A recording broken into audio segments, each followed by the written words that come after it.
Assalamualaikum warahmatullahi wabarakatuh. Selamat pagi anak-anak, bagaimana kabarnya? Semoga kita berada dalam keadaan sehat, amin.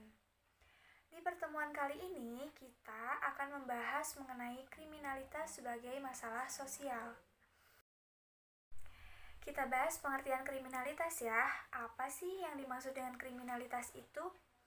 Berdasarkan pengertiannya, kriminalitas adalah salah satu bentuk penyimpangan, khususnya perilaku yang melanggar hukum pidana tertentu. Kriminalitas atau tindakan pidana yang digambarkan sebagai kriminalitas adalah tindakan yang dianggap paling berbahaya bagi masyarakat. Orang-orang yang melakukan tindakan kriminalitas tersebut dapat diberikan hukuman berupa penjara atau dihukum mati sesuai dengan peraturan yang berlaku di masyarakat tempat mereka hidup. Seperti yang dikatakan R. Susilo, salah satu ahli sosiologi, mengatakan bahwa kriminalitas adalah bentuk tingkah laku yang merugikan baik korban maupun masyarakat berupa hilangnya keseimbangan, ketentraman, dan ketertiban. Jadi, dari pengertiannya kita simpulkan bahwa yang dimaksud dengan kriminalitas itu merupakan suatu tindakan yang dilakukan seseorang atau sekelompok orang yang dimana perbuatan tersebut melanggar hukum pidana dan perbuatannya itu merugikan baik korban atau masyarakat. Tindakan kriminal dapat dilakukan melalui perencanaan atau tanpa perencanaan, contohnya seperti perampokan. Dan bentuk-bentuk tindakan kriminal lainnya yang sering kita jumpai, baik itu kita melihat di berita-berita atau kita melihat di koran, atau bahkan kita mengalami sendiri tindakan kriminal.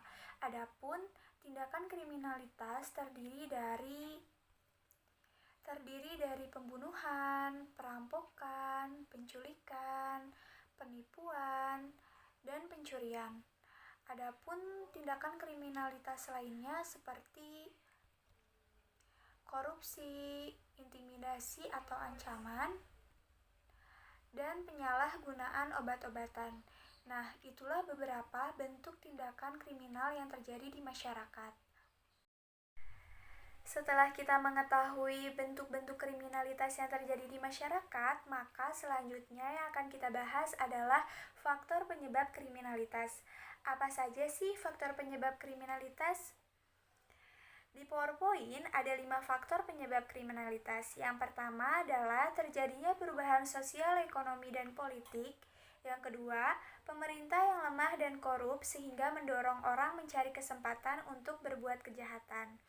Yang ketiga, kekurangan model atau teladan dan orang yang dituakan. Keempat, masalah kependudukan dan kesulitan ekonomi.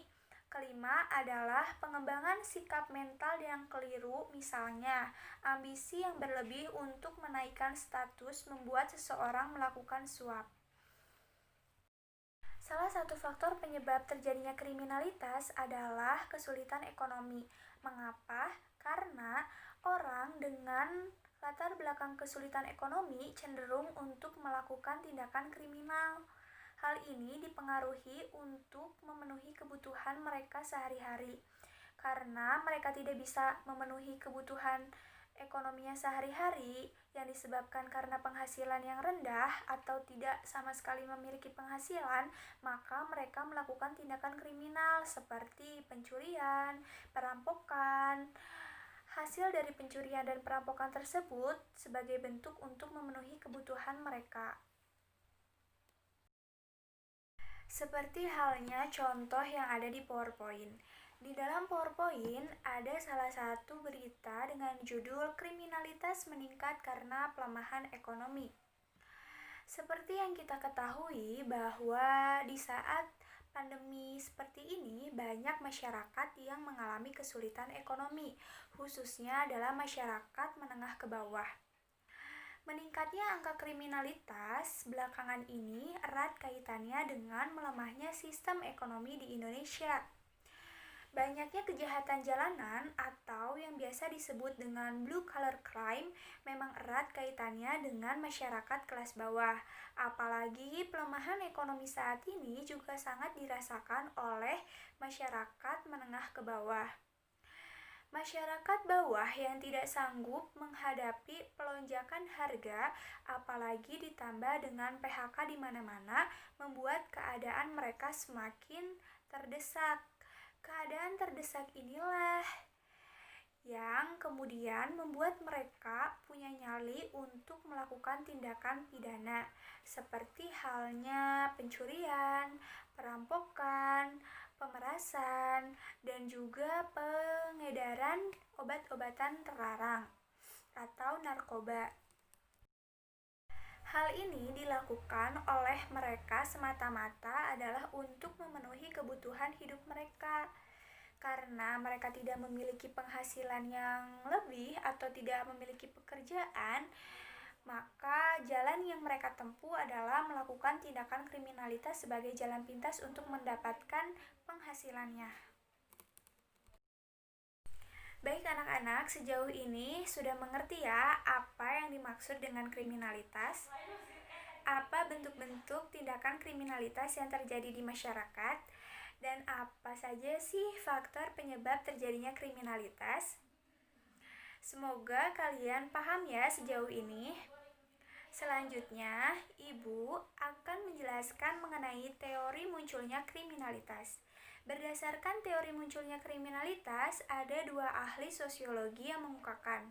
Yang pertama ada teori ketegangan dari Robert yang menggambarkan bahwa kegiatan kriminalitas sebagai hasil dari asosiasi nilai-nilai kelompok yang lebih kuat dalam masyarakat. Yang kedua adalah teori asosiasi diferensial dari Edwin. Beliau mengemukakan bahwa penyimpangan paling mungkin terjadi ketika terdapat ketidaksesuaian antara tujuan yang dianggap baik oleh masyarakat dengan cara memperolehnya. Nah, itu dia teori munculnya kriminalitas. Selanjutnya, Ibu akan menjelaskan cara penanggulangan kriminalitas. Menurut cara penanggulangannya, ada dua cara untuk mengatasi kriminalitas. Yang pertama adalah preventif. Apa yang dimaksud dengan preventif? Preventif adalah cara penanggulangan dengan pola mencegah seperti himbauan atau penyuluhan. Sedangkan yang kedua adalah represif. Apa sih yang dimaksud dengan represif? Represif adalah cara penanggulangan dengan pola keras seperti pemenjaraan, penangkapan, penembakan, bahkan pembunuhan. Nah, itu dia cara-cara yang dapat dilakukan untuk menanggulangi tindakan kriminalitas. Nah, anak-anak, itulah yang dimaksud dengan kriminalitas, bentuk tindakan kriminalitas, faktor penyebab, teori munculnya tindakan kriminalitas, dan cara penanggulangan kriminalitas. Sampai sini, Bu harap kalian paham dan mengerti ya materi di pertemuan kali ini.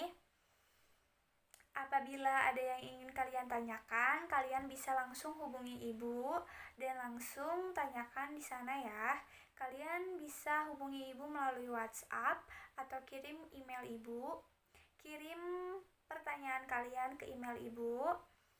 Nah, selanjutnya Ibu akan memberikan tugas. Kebetulan tugasnya udah diupload di aplikasi Sekolahan ID, yaitu buatlah mind map atau peta konsep berkenaan bentuk-bentuk kriminalitas atau bentuk-bentuk tindakan kriminalitas yang ada di masyarakat. Nah, bagi kalian yang tidak bisa mengirim melalui aplikasi Sekolahan ID, kalian bisa langsung kirimkan tugasnya ke Ibu ya anak-anak. Alhamdulillah, di pertemuan sekarang cukup sekian pembelajaran kali ini. Sampai jumpa di pembelajaran selanjutnya. Dan jangan lupa tugasnya untuk dikerjakan. Dan juga jangan lupa untuk jaga kesehatannya ya anak-anak. Di masa pandemi saat ini kita tidak bisa berjumpa. Tapi Ibu harap semangat belajar kalian tetap terus terjaga ya. Walaupun kita belajar di rumah, tapi kita harus semangat ya anak-anak. Sekian pembelajaran kali ini. Semoga bermanfaat. Terima kasih. Wassalamualaikum warahmatullahi wabarakatuh. Stay safe.